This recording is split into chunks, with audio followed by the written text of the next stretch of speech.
Doomsday 3. Yeah, we had Doomsday 1.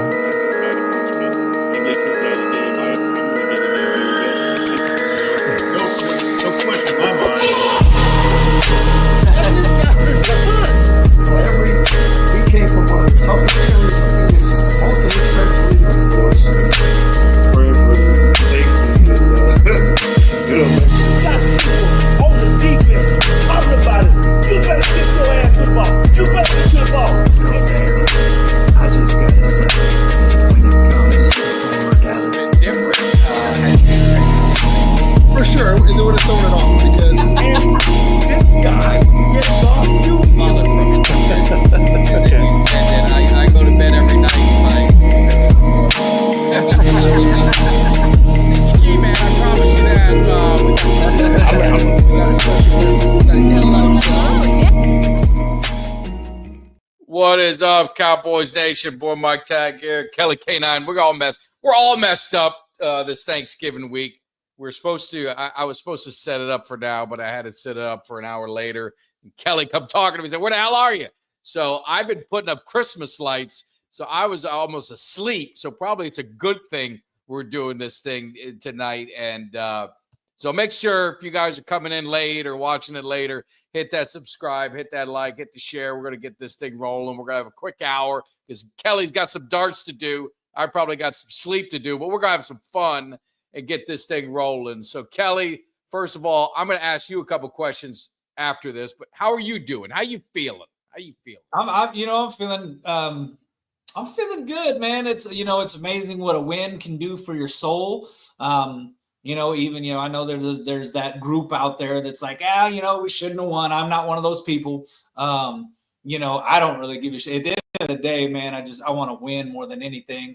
And I understand that right now, like I said, it's like my head tells me that we should lose, but my heart tells me, nah, we got to win, right? So, but it's been good, man. I've been having a good week. My kids, they left to Texas. They're going to be down there with their mom. So I got a couple of cool things. My son hooked me up with this star right here. Oh, that's badass. It looks really cool in person though. It's called an infinity star. So it's got lights around it and it kind of looks like a mirror. So it's kind of like it's like you're looking into like just a bunch of, it's pretty cool. So anyway, I got that and, a couple other things. Got a real nice white, camouflage looking hoodie. New camo hoodie with the hats match. I'm gonna wear that on Thanksgiving Day. So just a lot of good things coming, man. It was a good week, an unexpected win, in my opinion. I know I got to give credit to you, man. You've been saying it all this time. Washington was fraudulent. You went on a radio show and I saw you do your thing and calling them out and calling their fan base out and saying, hey, you know what, you guys we're not scared of you guys. And hey, man, it turned out you called this weeks ago. You said, I think we'll beat Washington. I said I didn't think we'd beat Washington. Turns out you were right. I was wrong. And you know what? I've never been so happy that I was wrong in my life. So, it felt good. That's why you brought out something. And I know the Cowboy fan base, you're going to have that portion that they just want to lose. And I played that Herman Edwards, man. You play to win the game, and you play to win. Is my cat in the background? Someone over here? He's sleeping. You play to win the game. And, that's what it's about, man. And I'll worry about the offseason in the offseason, but I'm telling you what, man, it felt damn good to get that win against Washington. And I said Washington's not a good football team. I think they're a little overhyped, but they're not a bad football team. They're just a young team, and I just didn't think that the hype was worth it. But I felt good, man. Dude, I saw your video. I did a video. I saw, even Greg. There was a pep in the step, and, man, it feels good, man. I hate that negative life, man. It feels good to get a win. And I tell you what, I showed Greg, my son won a Drew Pearson signed authentic helmet on TikTok right after the game. He did some little, whatever they do, some Raz or something. So it was a great weekend. All of it was good, man. So I want to get another win on Thursday, but thinking about where the Cowboys, where they were at, right? The running game, it looked like Rico's kind of that guy. The thing that I was impressed with was the defense. You saw Deron Bland. Josh Butler, I didn't know who he was. I'll be honest with you. I heard he was on All-American. I watched that show, and I don't remember in there. Maybe he just did like a little side appearance or something like that. But just great stories. And Greg and I talked about lunch pail guys. You and I talked about Hoffman. Remember Hoffman and Bass? We talked about the nastiness they bring. I mean, Hoffman, I'm not going to say Gogan, but he has that little nastiness of like a Gogan. So you're seeing these young guys, these hunger guys get an opportunity. That's kind of what makes me feel good watching these games. Yeah, I agree, man. You know, you want to, when I talk about the winning thing, remember what we talked about just last week? We were on there and you came on with Greg and we talked about how you want to see a team that plays hard and really seem like a team that really gives a shit. And it just hadn't really seemed like that this year. And now you're starting to see some of these younger guys get chances. I mean, the kid that oh God, what was his? Was it Butler? Josh Butler, yeah. Josh Butler. You see a kid like that come out and you hear his backstory and kind of how he's come around, how he's made his way into the league. You hear that, you see a guy like Hoffman going out there and being kind of a dog, and you see these things and it makes you feel better because it lets you know there's still guys on this team that give a damn. And I'm going to step back because, listen, I've been critical, and I'm going to admit to something because I've been critical of a certain player on the team at times. And I've said, listen, I wouldn't be mad if we traded him because I've said that everybody on this team I think is expendable. I'm going to tell you this right now, man. Even with us doing as bad as we are, Michael Parsons has not given up. No. Michael Parsons has not given up. I've talked about possibly trading him and getting more picks, kind of like blowing this thing up. Look, man, you cannot deny that man is out there and he is in a season where he could easily hang it up. He could half-ass it. He's not. And that's the kind of players that you want. So you want to build around guys like that. So I don't give a damn if the man does a podcast in the middle of a goddamn game. If he's playing like that, keep him on the team. He's just a game wrecker against Washington. You know what I mean? He was. You know, the funny thing, I don't know if it's true. So I heard it on I think Mark Holmes said it. And if he said it, I'm going to believe that he did his research and it's true. Micah Parsons missed, 4 games? Yeah. He has his quarterback. He has as many quarterback pressures as like TJ Watt. I mean, I would he has been, when he's in there, he's wrecking havoc constantly. Yeah, well, and I think that's the one thing you see. And like you said, he could have easily dragged that injury out, right? He could have just said, hey, I'm not there. But you see him come back, and I think it infuses, that spirit within the team. You saw Nealon coming back. Bland came back. Like you said, Butler. I was surprised you saw Kalen Carson. I thought he was hurt. He was a healthy scratch for this kid, Josh Butler, to get an opportunity. That tells you that they're seeing something in some of these young guys. And even though Carson's a rookie too, I'm talking when I mean young guys that were on the street, undrafted guys that were journeymen that are looking for an opportunity and making most of their opportunities. So that's what I like to see. And I saw the Travis Hunter. Look, if I promise you this, if the Cowboys really want to go get a Travis Hunter, if they want to go get Shedeur, they could go get him. I mean, they can go get him if there's trades made all the time in football if they really wanted to. Draft where you draft, go where you go. There's nothing guaranteed. But the one thing I want to live for today, and I want to see Dallas win. And I tell you, I echo what you say about Parsons. He is by far the best player on our team and one of the best. He is. He's a guy that you got to build around. And, like I said, man, I just, I can admit when I'm wrong and I can look at something and say, you know what? Let's not trade this guy. Let's keep Parsons. Let's sign him to that deal. We can build around him. But what I will say, Ultra confirmed it. It is accurate with the pressures. And what I would say about kind of this this team and kind of where they're at is that you're getting a good look at some of the guys that you can, the heart of some of these guys, because this is a season where a lot of these guys could just hang it up. I thought Jordan Lewis is a guy who's still been playing tough. He's been looking very impressive. Parsons, you got Butler, who looked great. Overshown, who's looking really good on the defense. We've got some pieces on this defense now that this team, honestly, And I know that there will be, well, I know at least Ultra anyway would hate this because, you know, I'm a Dak fanboy apparently, but according to him. But I'm just going to tell you this right now. I think with a new coach, a different offensive coordinator, and a better scheme than what we've got, I don't think that Mike McCarthy was done any favors, but I think you got to get rid of McCarthy at the end of the year. I just don't think you. No, that's what I was going to ask. Let's steer into this because Jerry was on 105.3. I don't know what else you can say. I mean, he can't not answer the question. He can't say, yeah, no, we're probably not bringing him back. You know what I mean? What do you say? So yeah. I don't buy a lot into what he said, and I'm with you. I don't think McCarthy is to blame, but I definitely want to get your take in the chat as well. What would you feel like if they did bring McCarthy back, and how likely do you think that would happen? Go ahead, finish your statement. I wouldn't feel great about it just because of the fact that I just feel like if they were going to do that, they would have done something to help McCarthy this year. I think it's lip service by Jerry. I think he's just saying shit just to say shit because that's the way that Jerry is. But I think if you look at this team, and I think if you look at the pieces we have on defense, along with a couple of pieces we have on offense, I mean, I think you get a new head coach and a new offensive coordinator in here, and I think you can get and get some playmaker, a running back, and another wide receiver, then, and look at this offensive line and figure out where you're wanting to play these guys. Get rid of Steele and get somebody in there to replace him.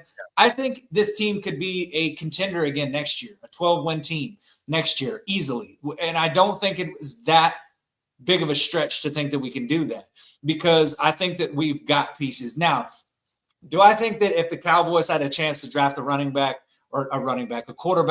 that they shouldn't draft a quarterback this year? I think they absolutely should draft a quarterback this year and start to groom that quarterback. Do I think they're going to get a quarterback that's going to start next year in place of Dak? No, I don't. I think when Dak's healthy, he's the starting quarterback. So I think you roll with what you got. But I don't think we're that far off from being a contending team again. I just don't think that McCarthy is the right way to go because I do think McCarthy has lost a good portion of this team. And whether that's by Jerry's hand or whether that's by, whatever it may be, I just think it's too late to change that perception. I don't think that he can regain that locker room. I think Mike McCarthy. I don't think he lost the team. I think those guys still fight for him. I think the problem, I'm a continuity guy, right? Like I hate to roll through coaches.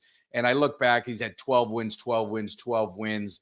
Obviously, this season, I think he wasn't done any favors. The reason I wouldn't bring him back is, well, then why did you leave him on a lame duck year contract? Right. I mean, you showed no confidence in him.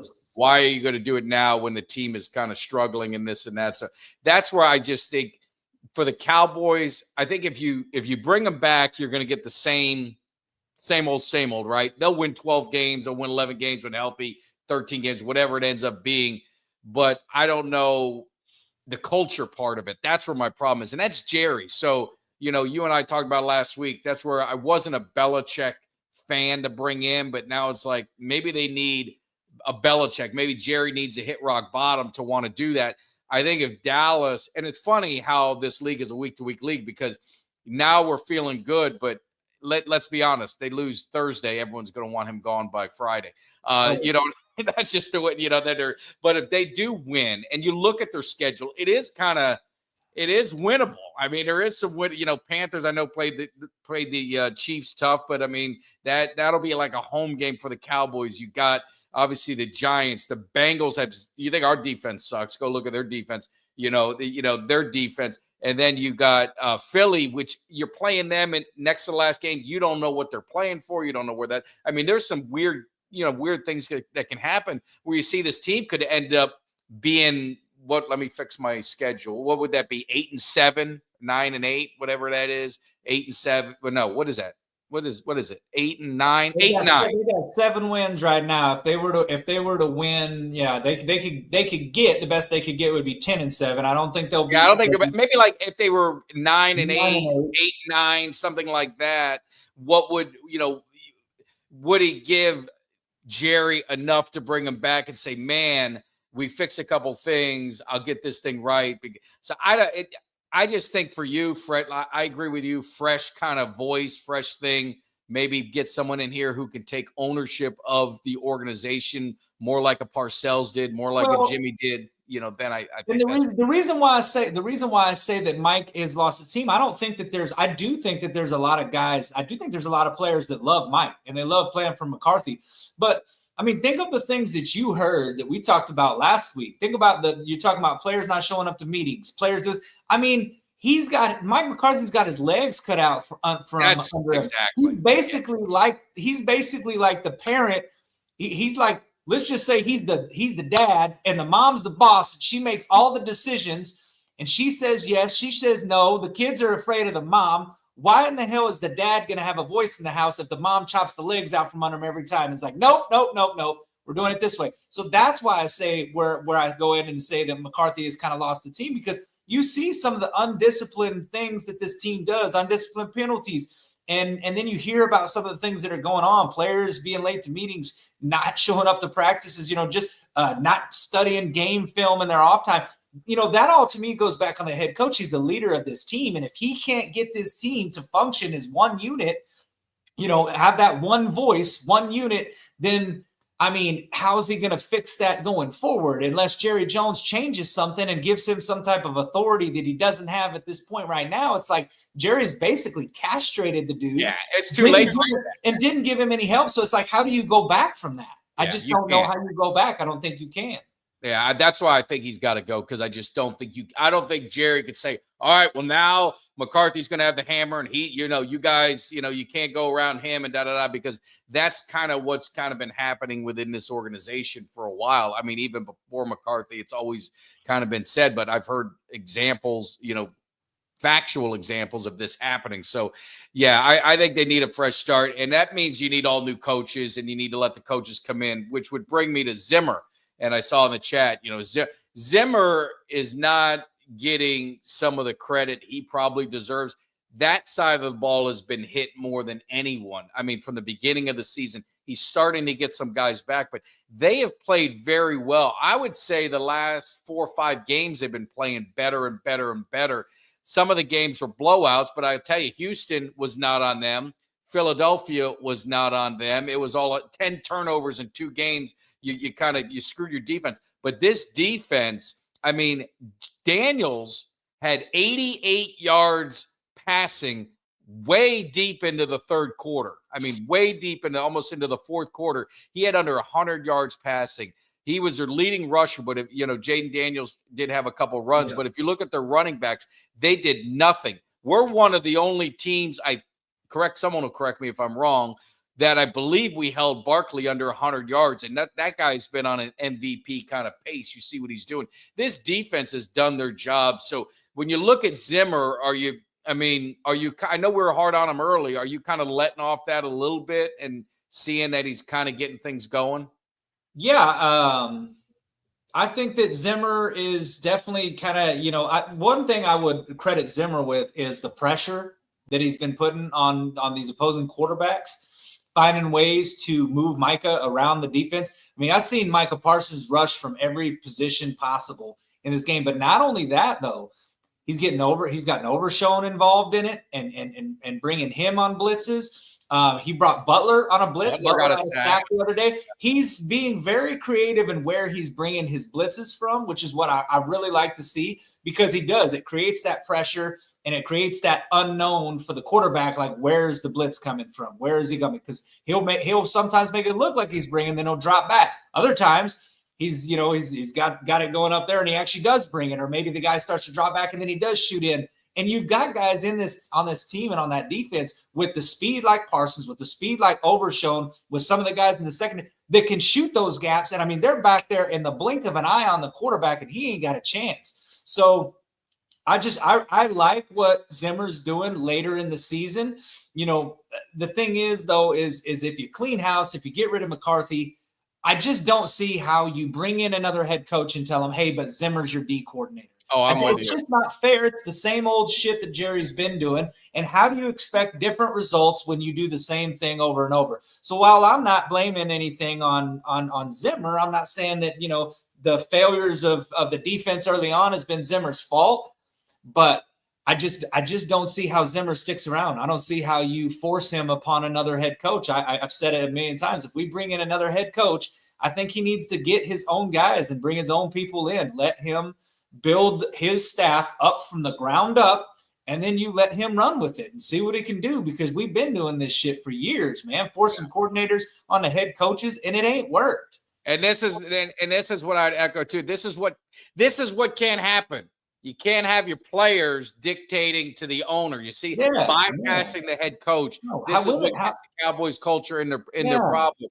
I mean, how well did that work for the New York Jets? You got Yeah. fucking Aaron Rodgers making the decisions, and look at the New York Jets. Set them back 5 years. Look at LeBron James with the Lakers making personnel decisions. And look at they're piss poor. They're not even they weren't even a playoff team. I mean, you get guys like that and you start giving them that kind of power, that's when your franchise just completely crumbles. And we're already swirling the toilet right now. Jerry needs a reboot.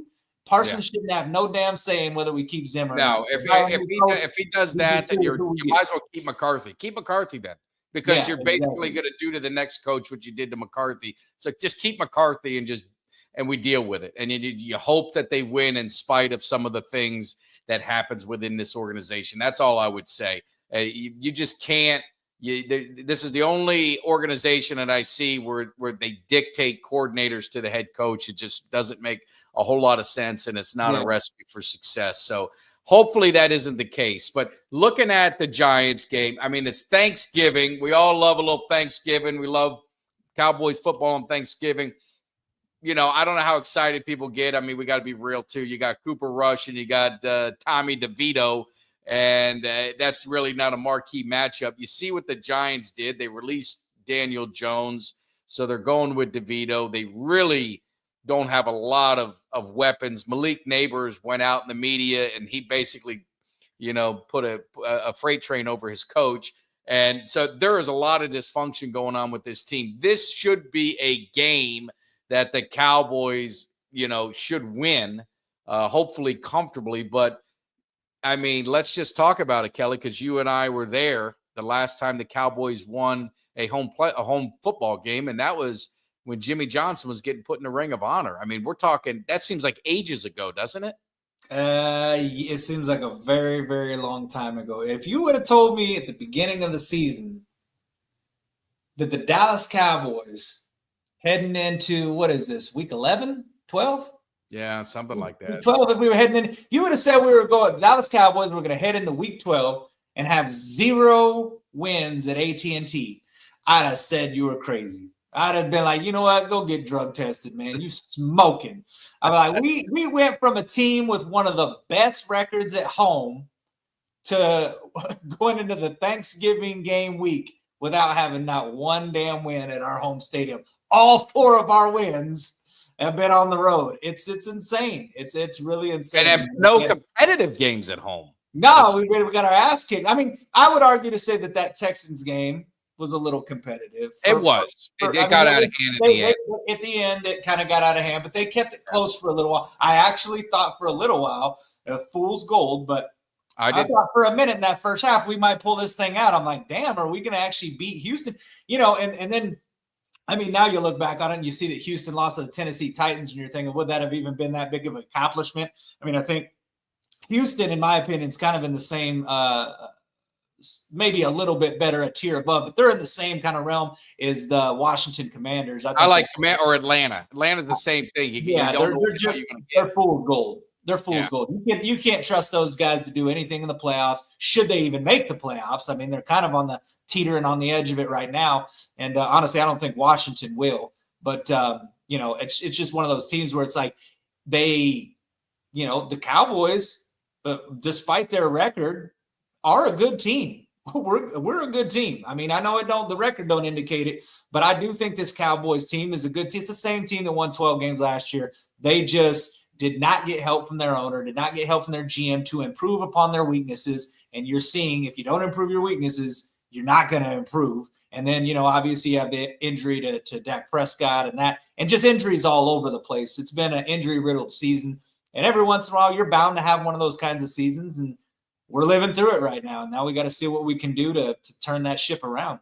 Yeah, and they showed an interesting stat. Maybe it was Monday night or maybe I saw it on TV, but it was It was the teams that went out and got the running backs, what their record are, and then the teams that lost the running backs, or they threw Dallas in the mix because we didn't keep our running back, and it was like night and it was like by far a much higher winning percentage for them than the ones who lost the running back. So I mean, running backs are so important. So talking about Rico, he's been now anointed, right? You could see he's the cleared lead. Number one. The last two games, he's had the majority by far of the carries. I mean, is Dalvin Cook even on the team? I don't know if he's on the team anymore, but you by far he's gotten the most carries, and I think he's played pretty well. I mean, I think he's done a pretty good job. And the thing I would give kudos to, again, going back to that offensive line with Hoffman, with Bass. You had Martin out. They went in, and you had Tyler Smith out.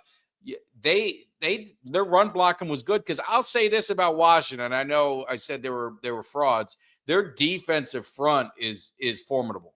I mean, they're formidable, and we were able to run on them. They got 0, maybe 1 sack, but every hot take that you saw on every TV, radio, internet was 10 sacks they were going to get on Dallas, on Cooper Rush. They got, I think, maybe 1.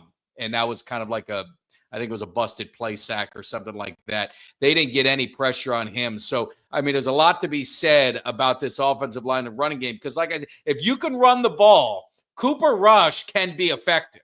He is not a crappy quarterback by any stretch. I mean, he's a backup for a reason. But if you can protect him a little bit, and you can at least have the defense respect the run, he could work a little bit. Yeah. No, yeah. I mean, we've got some pieces in this, to kind of, you saw what they could do when they, they started kind of getting things clicking.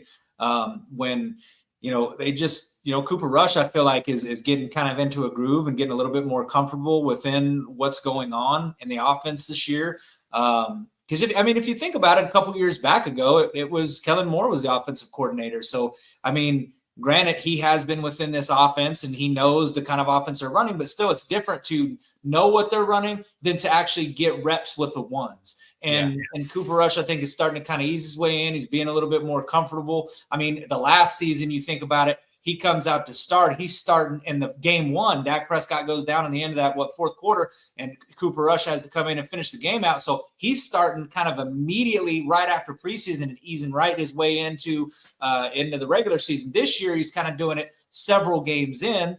You see him get off to a little bit of a slow start, but I mean, he actually wasn't terrible in that Houston game. He was pretty efficient then. You don't want him throwing the ball 40 times a game, but then you go in this game, they actually implemented the run game. They got Dowdle running the ball and Cooper Rush looking effective. So you do that, and it's a recipe to win, which is why I think that they'll win against the Giants on Thanksgiving.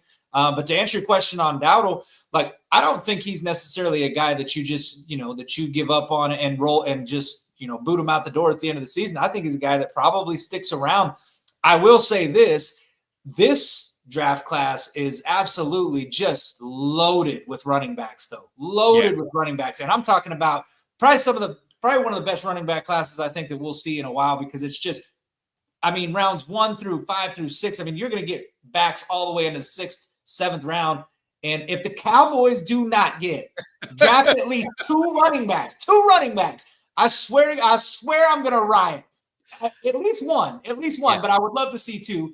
And listen, I think this is a draft where you could absolutely draft a guy in the 2nd or 3rd round and then double up and get a guy in the 4th or the 5th. And man, I'm banging the table, man, for my guy. You're going to hear me say this so much that you're going to get sick of me saying this, but I'm banging the table for my guy, Taj Brooks from Texas Tech. He's going to be the all-time leading rusher at Texas Tech. And if you watch the dude, he can catch the ball out of the backfield. He can run the ball. He's a physical back. He doesn't necessarily have that, breakaway, speed at times. Not always the fastest guy, but he's still one of them guys that breaks open in the field. Is he more of a bruiser, or who would you compare him to help me? I don't watch a lot of Texas Tech football. What kind of running back would you compare him to? If you were, almost kind of. I say his receiving skills are a little bit better, but I'd say. I'd almost say kind of like a Marion Barber, just because of the fact he is a kind of a bruising back. He's a physical guy.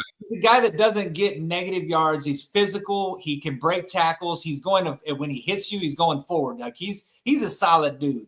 And but he also has some really good pass catching skills, man. He had a pass of like a 35-yard, 40-yard pass in this last game against Oklahoma State that was just a thing of beauty. So, but yeah, he is a more physical back.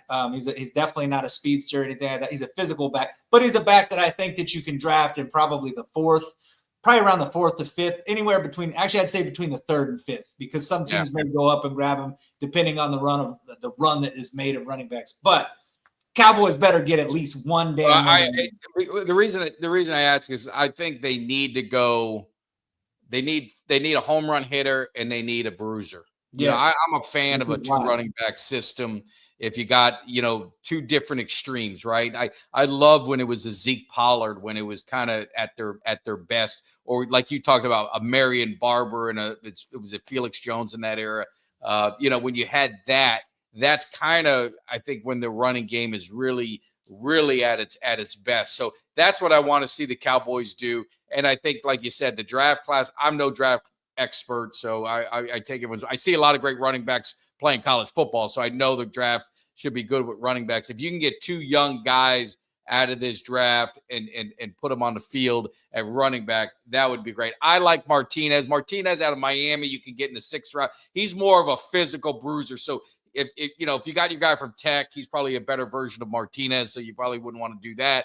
That's why I said if he was a speed guy, then I'd go with Martinez late in the draft, and he's a physical guy. So they better address this running back situation, because I like Rico, but he's not. I mean, I equate him a lot to like a Troy Hamburg. I've said that a lot. He's the guy. I mean, he's a nice guy. He's a guy, but he's not going to lead you to the promised land. He's reliable. He's going to get some positive yards, but he's not going to strike fear in anyone, and the Cowboys need to do that. The other thing we talk about with this offense, and I think might have been Ultra talked about it, is the tight ends. And you see the big young rookie they got. He was making some plays. Schoonmaker, we had Schoonmaker sightings with Jake Ferguson being out. Schoonmaker's getting a lot more opportunities, and he's taking advantage. Beautiful touchdown catch, taking advantage of those opportunities.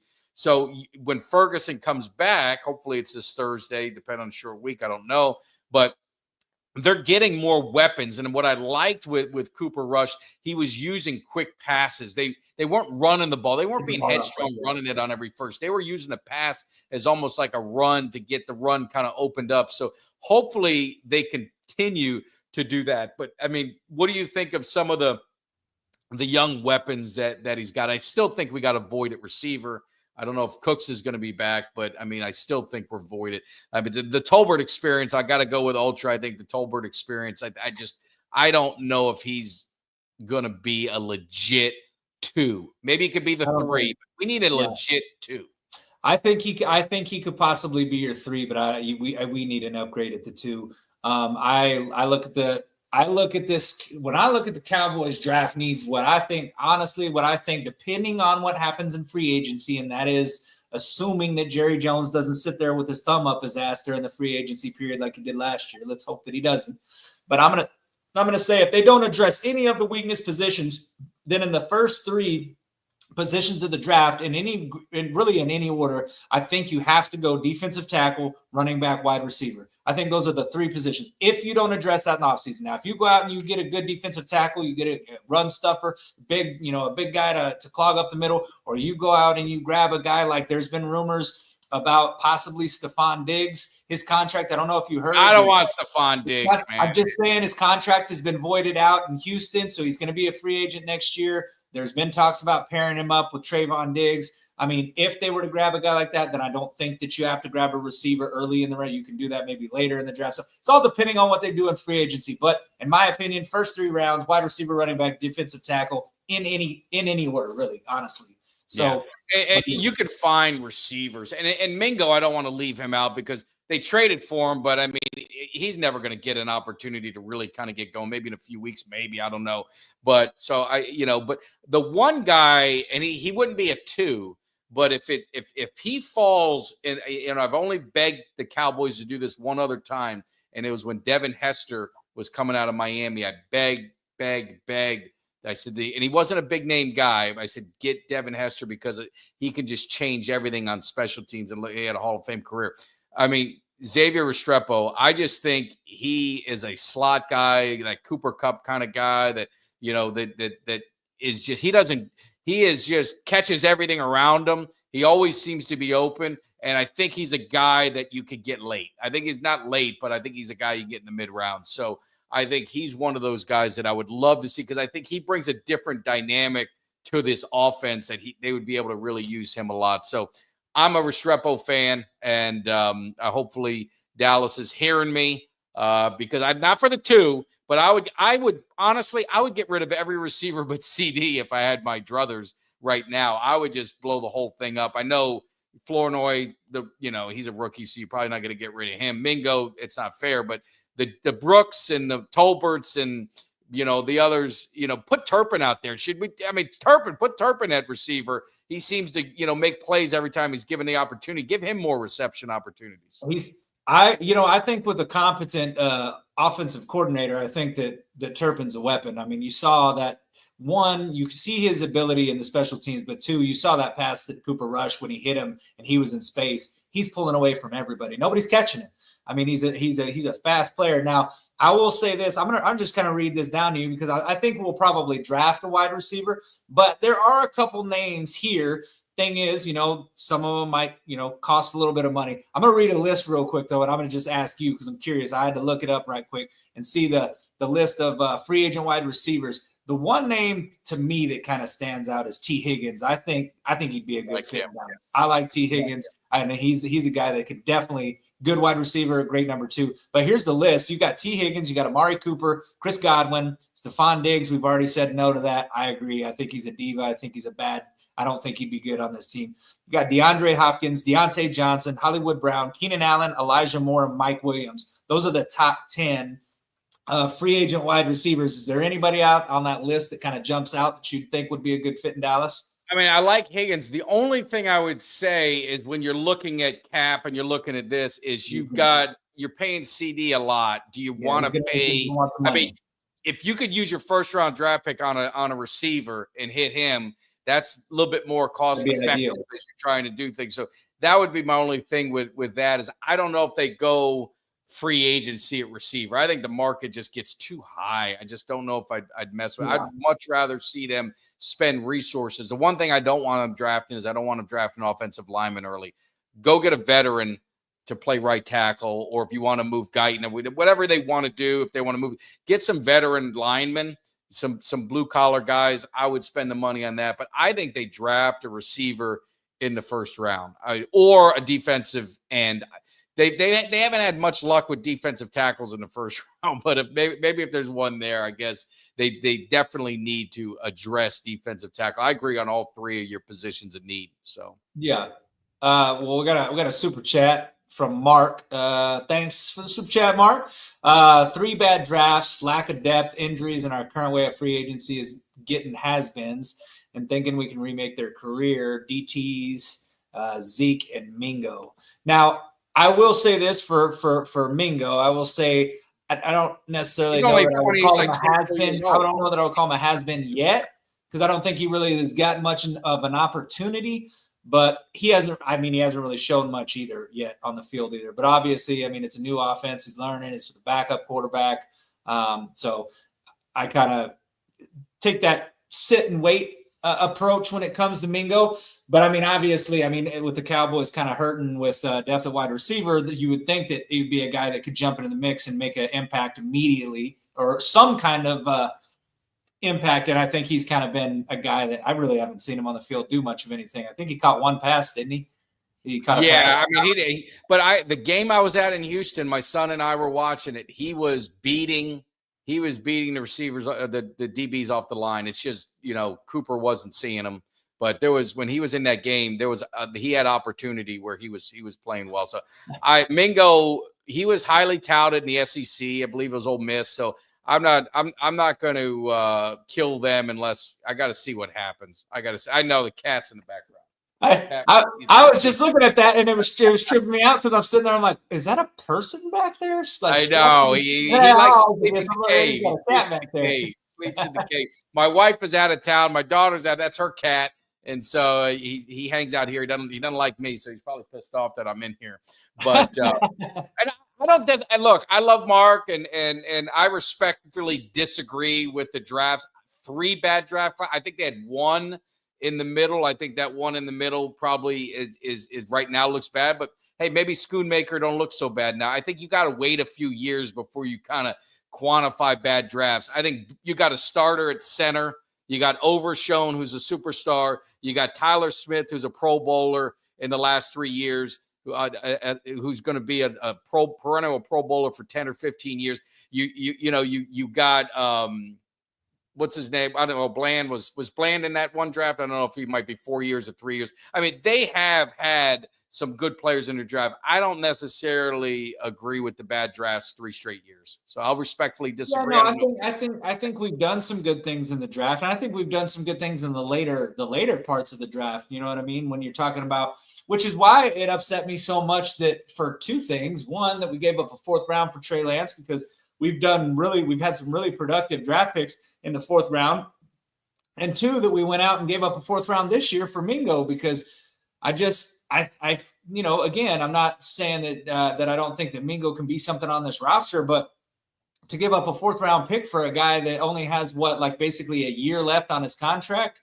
I mean, after this year, he's got 1 more year, and then he's a free agent. So I don't know. I value that 4th round pick. I value because of what the Cowboys have been able to do in the 4th rounds. I mean, you got Dak, obviously, you got Tony Pollard, you've had several picks throughout the years that in that 4th round they've hit on those. Bland being a 6th or 5th? Fifth round pick, I think. Fifth round pick. You got Bland in the 5th. So I mean, you've done some pretty productive things in some of these mid to later rounds. So I really value the draft picks when it comes like that. So if you're going to spend one of them, I just kind of like it to be on a guy that is going to come in and contribute to your team versus a guy you think is going to contribute to your team that never does. Because I think that the Trey Lance pick and experiment was a total waste. I mean, you wasted a 4th round pick. And when you look at the draft this year, probably could have got a good rookie running back in the 4th round of the draft this year. We didn't. We missed out. And it's all the optics of how they sell it. Like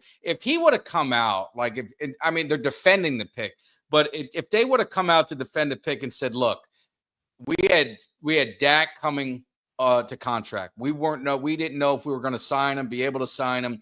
We saw an opportunity to get a young talent quarterback. We haven't drafted high in the 1st round in a long time because, we're always, in the playoffs, have a good record. We saw that as an opportunity. And yeah, we gave up a 4th round pick, but it was more of an insurance policy. And we were okay if it didn't work out. And you know what? We signed Dak. It didn't work out. We'll be moving on. I mean, does that make you feel different as a fan? It might, but in my opinion, I think that if that's the case, then try to recoup something for him. Even if it would have been, even if you traded him off to one of these quarterback needy teams that had an injury or something, even if all you got was a 6th or a 7th back from, get something back from him, because basically you invested a 4th round pick into a guy that you didn't really ever push Dak Prescott. If that was truly your intention, he never really got reps with the 2s. I mean, it was Cooper Rush who had the backup job. There was no questioning who the number 2 was. They gave him every opportunity to preseason. He played. They did try in the preseason. He could have helped himself, and he didn't. No, he was absolute ass in the preseason. Yeah. But I mean, I'm just saying that if that was the case, then afterwards, I mean, it's a failed experiment. You re-sign Dak, then in my opinion, because they re-signed Dak, they should have just went ahead and been like, well, we're gonna move on. Then they should have traded him and got something from him, because I feel like there's some team out there that would have probably given up a 6th or a 7th round pick. And I mean, you never know what you can do with those, because if you have multiple 6th or 7ths, you can trade those and move up in one of the earlier rounds. So draft picks are valuable capital to any team, and to just to have something like that where it just went south and never really nothing came of it, just looks like the front office just failed and they whiffed on that. Which teams are going to whiff. It's going to happen. No team's going to be perfect, but it happened, and That's Yeah. kind of what it is. So Yeah, no, I didn't have a huge issue with the Lance as an insurance policy. I wish they just would have. I think their optics. You and I talked about optics plenty with this team. Sometimes I think the optics of it is don't keep defending the pick. Just say, hey, we didn't know if we were signing Dak. We needed a young. We wanted to have a bridge if that were to happen. If he didn't want to come back or hey, he's had a couple injuries. Whatever the hell, man. Just be a salesman. Be a salesman. Don't play the fans for idiots. Same way you're doing with the running backs. You're dying on the hill about Derrick Henry or addressing the running backs. It's like, man, just say, hey, man, hindsight's 2020. If I had to do it over again, I probably should have looked at Derrick Henry. But what's done is done, and we learn from it and move on. But yeah, but I think we're going back to Mark, at least to give him some love too. Is I think free agency is where the Cowboys kill themselves. They do bargain basement shopping very late. And there's nothing wrong with getting value, but get that value early on because there is a lot of value at certain positions that they could have addressed and they didn't for whatever reason, paying for it a little bit now. But that's, that's the past. We can't change it. So looking at the game as we kind of get close, because we're going to be wrapping it up at 8 p.m. Central, 9 p.m. Eastern sharp. If you guys are tuning in, you could go back and watch. I know we got a lot of people late because I messed up the time, but go back and watch it. We did talk about McCarthy. That Jerry's saying that he's leaving that door open. I think Kelly and I, and it seemed like in the chat, except for I think Ultra thinks he'll be coming back, said it's probably just obviously lip service because what are you supposed to say? You can't say you're going to get rid of him. There'll probably be a new regime unless barring if the Cowboys go on like a 4-game winning streak and now they're at like 9-8, 8-9, something like that. I think there'll be a good argument for what he's been dealt that he was actually able to win some games. And do you want to stay the course? I think that'll be. I'm not saying I agree with it, but I think that would be an argument that would be hard to. Let me post a hypothetical to you, and I not understand that this is a long shot, so I don't want anybody coming after me and saying, "Oh my God, one win and Kelly's drinking the Kool-Aid," because I don't want anybody to think we all do. I don't want anybody to think, but I'm just gonna say hypothetical scenario. Mike McCarthy wins. What do we got? We're 4-7, so we got 10. We got 11 games in. Yeah. Right. Yeah. We got 11 games in. So we got 6 more. So we got 6 more games. All right. More. Let's say McCarthy wins 5 of the last 6. Let's say somehow they were managed to go 5-1 down the stretch. It puts us at 9-8, and that was somehow to give us a wild card berth into the playoffs.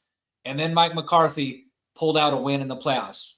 Win one, then get bounced. I mean, if something like that were to happen, do you think they get rid of him if he pulls off? No, you got to bring him back. You kind of got to bring him back, right? Have to. Yeah. So, and I, again, don't think that's going to happen. But I mean, if he was to pull out some miracle, I mean, and you look at this schedule, and I mean, I was sitting there thinking, I said it a few weeks ago. I said we don't win another game this season. Well, you win against Washington, which to me I thought was a surprise. But now you look at the competition going forward. You got Tampa Bay, which is not that great. They're 5-7. They're hot and cold. They're hot and cold. It depends which Tampa Bay team you get. You've got the Bengals, which, like you mentioned, their defense is absolutely porous. You've got the Washington Commanders again, which we saw what we've already done to them. You've got the New York Giants, and then you've got the Philadelphia Eagles, and who's our 6th opponent? You've got they play the Panthers. The Panthers. So the Panthers, the other. So really, the only 2 teams left with winning records is Washington, who we beat already, and then Philly, who at the time, depending on what's happening, Philly could be resting starters. I mean, they could be resting Barkley. At worst, they could be resting Barkley because they'd be in week 16. I mean, you just don't know. But and our defense played Philly pretty tough. I mean, with a lot of missing pieces, they did play him pretty tough. The offense just was terrible. But I don't know if they beat him in Philly. I mean, that'd be it's gonna drive a certain portion of the fan base absolutely nuts, though, if we end up winning 9 games. Because God, the draft, the people who care about the draft, they love doing the draft stuff and they love talking the draft. Maybe if I was into the draft more, but But I saw, and I'm not going to say his name, but he does good content. He's not a friend of mine. I don't know him, but I see him on Twitter. So don't think I'm talking about one of our guys that we talked to.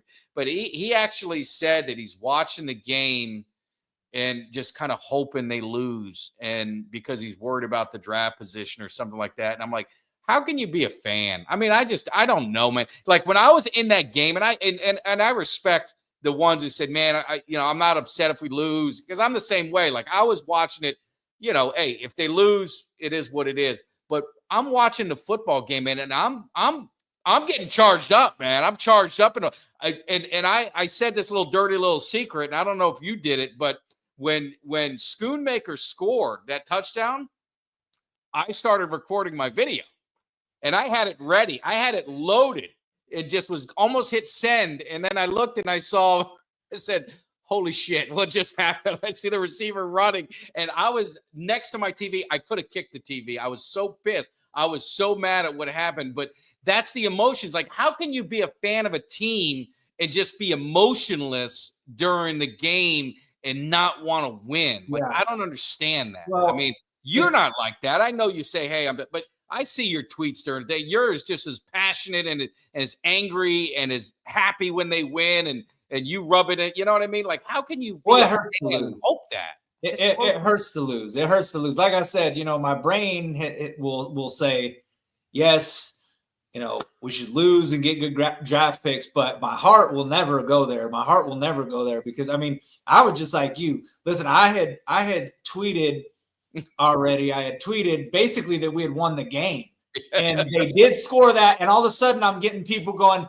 that didn't age well. This tweet didn't age well. And what fucked me up was that I see this before the touchdown happens. I'm like, what the hell is he talking about? And then right as I'm saying that, I look up and, here we go. The Washington's first possession, and they throw that pass to McLaurin. And I swear, if my girlfriend would have been recording and if we would have lost the game, it would have been one of those things that probably would have went viral, because I was sitting there and I'm watching it and my body just goes absolutely limp. And I'm just on the couch. I take my hat off. I'm rubbing my head. I'm going, what the fuck? Like, I'm absolutely destroyed. I'm crushed, because I thought we had this one in the bag. I thought we had it won. And then to have it taken away from me, and then they missed the extra point, and I'm, fucking let's go. Like, I am very, very loud and rowdy when we're winning, and I always want to win. It's just that I haven't felt like we could win, and this was like one of the first games, and it was a good feeling, man, because I'm telling you, losing puts you in a bad headspace as a fan. It makes you angry. It makes you disappointed. It's like, what do I have to look forward to? I've been looking forward to football for months. You wait for this. And you're telling me as a fan, now you just want to lose? You just ready to throw the towel in, and that's fine. We can lose. And I literally do. I get what people are saying. We're like, well, what's the point of winning 9 games, go to the playoffs, lose immediately, bounce in the first round, and then we're kind of back to square one because we have a mid to late round pick. Well, here's the thing that I will say about that is, even if we lose all of our games, and let's say we get a top 10 draft pick and we draft a guy number 8. Let's say we're in the top 10, we get a guy number 8. He's our guy. There's no guarantee that guy pans out. I mean, you don't remember Morris Claiborne? I was going to say, you took the words out of my mouth, man. Draft picks in the top 10 are not guaranteed. The only thing that is guaranteed is that we got 17 games, and I'm going to want us to win every single goddamn one of them. Whether it's smart for us to win or not, you can't tell a team or its players to tank. You can't pull players intentionally and try to lose. Your whole goal is to try to win games, period. Right. So I'm like you. I posted something not that long ago and said, I kind of want us to lose all these games so we get a good draft pick. But then here comes Sunday, and I don't want to lose on Sunday because I'm tired of going to work on Monday, hearing about how my team lost again. Are y'all still them boys? Like, I want to bump my chest every now and then. I want to win a damn game. And I do not want to lose against the Washington Commanders who 3 weeks ago are chanting, we want Dallas. Absolutely not. I can't see how anybody could accept that or want that kind of an outcome, period. And look at everyone talks about the draft. I think you might have tweeted something about it. But, look at the players. I mean, there's a reason why majority of the NFL players are late round draft picks. If you really look at it, the more majority of the players in the NFL. Sometimes when you get the top 10 pick, I would bet, and I'm just going to talk just out of left field, and I don't know if it's accurate. I would bet that the top 10 draft picks, outside quarterback, take quarterback out, the top 10 players drafted have a higher fail rate than 20 to 30. I would bet that, because sometimes money changes things. Sometimes their drive changes things. And I'm just telling you, Zach Martin wasn't a top 5 pick. TJ Watt wasn't in the top 10. Parsons was outside of the top 10. CeeDee Lamb was outside. Des Bryant. Frederick. Who? Travis Frederick. There's so many. I could give you so many players, and Kelly can too. Don't get caught up in, I want the 8th pick because that means I'm going to get a superstar, because you could get Morris Claiborne. We had that. You could get Ebenezer Ekubon. You could get one of these guys that we got is, we're going to get this top 10 pick, and he ends up being shit. Who? Bryce Young. No, and look, do you remember a few years ago, one player comes to my mind, because, and I'm not saying Travis Hunter will be this guy, but they're hyping Travis Hunter up, and I've watched him. He's great. They're talking about him to be this phenomenal, he's a generational player. And all. Do you remember when they was talking like that about Reggie Bush, and how did that work out? I remember them making the comparisons to him being the next Gale Sayers. They were like, he is Gale Sayers reincarnated. He is a generational running back. He's going to be the next. I mean, and he flopped. Vince Young was looked at as being a great can't miss quarterback. Flop. Jamarcus, I mean, you just, like you said, all throughout the top 10, you can look at guys that have had all this hype around them in college, and it just, for whatever reason, didn't translate into the NFL. So I'm not one of those people that sits there and goes, man, if we don't get a top 10 draft pick, like, how in the hell are we ever going to build this squad again? And SoCal, I wasn't intentionally talking shit, but I thought you were going to bring up Matt Leinart too. Yeah, we could bring up Matt Leinart too. But it's true though. Reggie Bush was talked about as a guy who was. I remember they were hammering the Texans for not drafting him. I thought he would have been. And I'm not an SC fan. I watched him. I thought he was great. He was a fantastic. He was so good in college. So good in college. But so many players that are just elite at college. It doesn't always translate into the NFL for whatever reason. And I mean, nobody really knows why, because these scouts obviously think they're good enough to justify a top pick. These NFL front offices do, and they turn out to be busts. So I'm just saying there's nothing guaranteed in the top 10. Again, like I said, the only thing guaranteed is that we got 17 games. And after that, you got to wait for another 7 months before football comes back around. That's a long ass time to wait for football to come back around. I want to win every single goddamn game we play. Absolutely. And I'm with you. So I am not going to argue that. Let's wrap it up real quick with just some college, because this is a big college weekend, rivalry weekend a lot. You got Texas A&M. You got Florida State, Florida, which I cannot believe Florida's 14-point favorites on the road.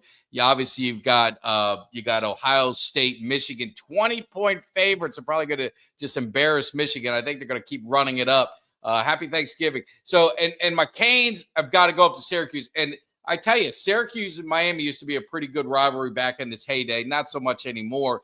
But the Canes better not take this game lightly. And I was thinking about it. If Miami, this is how crazy football can be. If Miami loses to Syracuse, they are out of the playoffs, out of the ACC championship, out of everything, out of one game. That's how it's so important. So I'm so nervous about this game. We should beat them. We shouldn't lose. But, college football, some crazy things happen. So I'm hoping my Canes can pull it off, and then they'll take on SMU in the championship. But do you guys have a big game, any kind of rivalry game? I apologize. I don't know Texas Tech as well. No, we don't. So when Texas was in the Big 12, we used to play Texas, and it used to be, but we unfortunately have ours is a noon game, which sucks because I hate it's 11 o'clock game. What they say, the dreaded 11 o'clock game, but it's West Virginia. It's not a rivalry game by any force. It would give us 8 wins. The only thing that kind of is on the line right now is that the Big 12 has kind of fluctuated so much that Texas Tech actually has an outside chance. It's an outside chance, but to still be able to play for the Big 12 title, if they win this game, and then they would need Colorado to lose, which Colorado just lost this last. So they would need Colorado to lose again, and I believe Iowa State to lose. But if Iowa State and Colorado were to both lose, Tech wins, they would actually be in the Big 12 championship game. So either way, an 8-win season is not a bad season. It'd be a bowl appearance, 8 wins, not bad. So Tech did a lot better than what a lot of people expected them to do this year. They finished in the top 5 of the Big 12. If they win, they'll finish up there. So it's football goes by so fast. That's why I tell people, man, you got to enjoy it, man. And just enjoy these games, and hopefully the Cowboys, we get it done. And have a great time. I've been on vacation. I was putting up Christmas lights. I said earlier, my back is killing me. And they're the glow lights. And what I did, they're like the permanent ones year round. So my wife always makes a mistake. It's the LED ones that go underneath, and I had to screw every single one in the soffit. So when she comes home, I have it blue and white. It's each section. So it's going to be Cowboy colors. She doesn't have the controller, so it's gonna have to stay like that until she figures it out. But my back is killing me from it. But I will give one last thing before we roll out.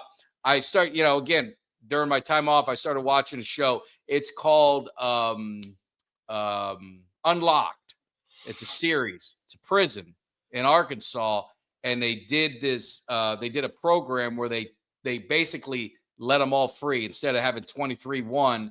They let them just roam free day and night. Everyone was unlocked, and basically see how they interact and if they don't kill each other and kind of become a community.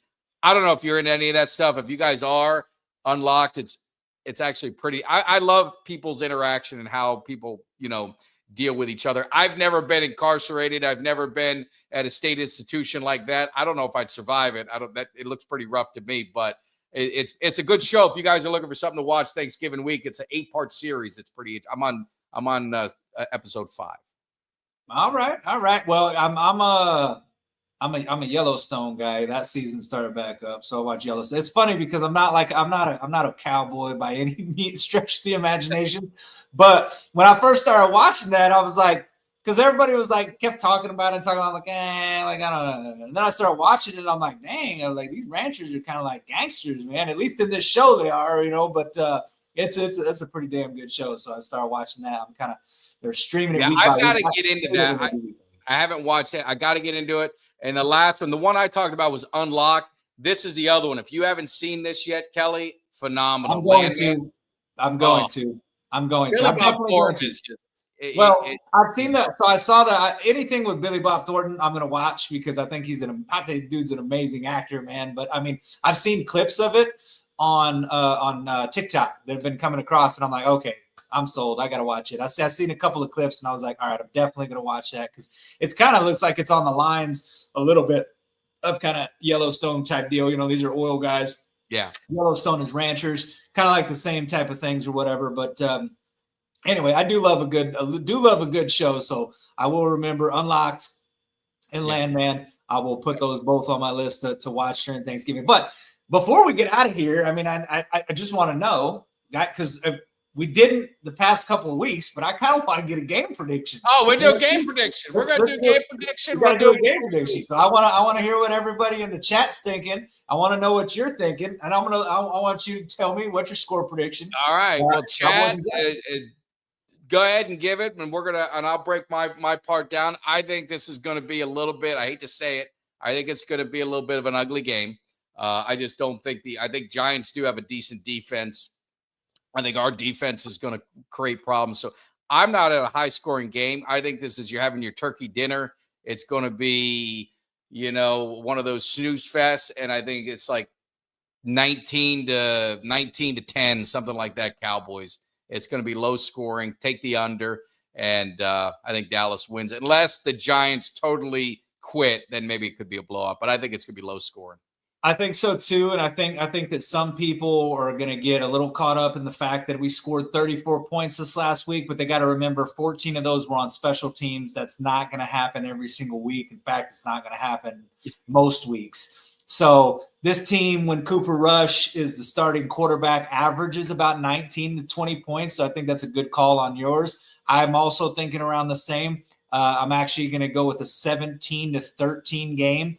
Again, one of those kind of very, very ugly games. Not going to be a whole lot of points. I think the points will be scored in the second half. I can see the first half being one of those, just kind of like this. The Redskins game is 3-3. I think it could be like a 6-3 type game at the half, and then there's a little bit more scoring in the second half, and the offenses get a little bit more comfortable. Defenses start to kind of wear down a little bit, but not going to be a pretty game. But I don't mind being an ugly game as long as the Cowboys win, because again, I just don't like losing against our rival teams, and the Giants are still a rival, even if they're terrible. I don't want to follow up a win on the road. I want to get our first home win. I want to get our first, and it's my birthday tomorrow. So happy early birthday, Kelly K9. Happy birthday. Thank you very much. Thanksgiving is going to be like, my birthday celebration. I mean, I'm sure I'll do some celebrating tomorrow, but I want them to win for my birthday. You know what I mean? Cowboys, can you give me a win for my damn birthday? So I just want to do it. Please do. Exactly. But man, I do want to wish to everybody in the chat, though. I do want to say I hope everybody has a happy Thanksgiving. Spend it with your loved ones, your family, your friends, and just that everybody is safe. And no Doug. Thanks, Doug. No Doug's going down to the game. Hope you have a good time, Doug. Hope they win for you while you're there, and that you get to see the first win at AT&T Stadium. But thank you for everybody for everything, just kind of all year and everything. This is one of those times where you say what you're thankful for. I'm very thankful for every single one of you guys, all of you that support the channel, all of you that have subscribed and constantly tune in, even during the bad times when we've been having an up and down, really more of a down than up year. You guys are always showing up in the chat. Just love to be able to socialize with you guys. And, it's a giant family right here. So happy Thanksgiving to all you guys and your families, and Mike, to you and your family, of course. Hope you guys eat a bunch of good food, and the Cowboys win for you guys down there as well. So, no, I appreciate it. And I echo all the same thoughts. If you guys are watching the Macy's Day Parade, if that's a tradition, NBC, my daughter will be marching in it. There may be a camera near it. They did the rehearsal thing, so I saw a little glimpse of it, but it's stars across America. They're wearing white with a like a gold star or whatever it is. So if you see that, keep an eye for her. She'll be in there, get her 15 minutes of fame on the Macy's Day Parade. So It'll be fun. You guys, thank you for everything. I'm thankful for my man, Kelly K9. I mean, we've been doing this show maybe just under 2 years, whatever it's been. It's been growing, and it grows because of you guys, and it's a lot of fun. So I will be live Thanksgiving morning. I'll drop the hype video, get that turkey ready. And then Greg is going to join me for a nice little pregame show, what we do. So hopefully you guys tune in. We're going to be taking calls. So maybe some Thanksgiving memories of some great games in Cowboys history, and just kind of have some fun with it. So definitely stay tuned. Hit that subscribe, like, share, spread the word too. Tell at least one Cowboy fan when you're at the game or at the bar, say, man, you got to check out the Cowboys Cave, and do what Kelly and I do. We make them get the phone. I want to see you subscribe. Remember, we did it to that guy for our 1,000 subscribers. So definitely appreciate it. Kelly, safe. You're not traveling. Are you traveling anywhere? Not far. I'm going about an hour and a half up a little bit up north, close up. Well, safe travels anyway. Safe travels to everyone going somewhere. You guys take care. We love you guys. We'll see you. Hopefully, I'll see you on Thanksgiving morning. Take care. Have a good evening. See you. Give me somebody that's hungry. Give me somebody that's hungry. I need somebody.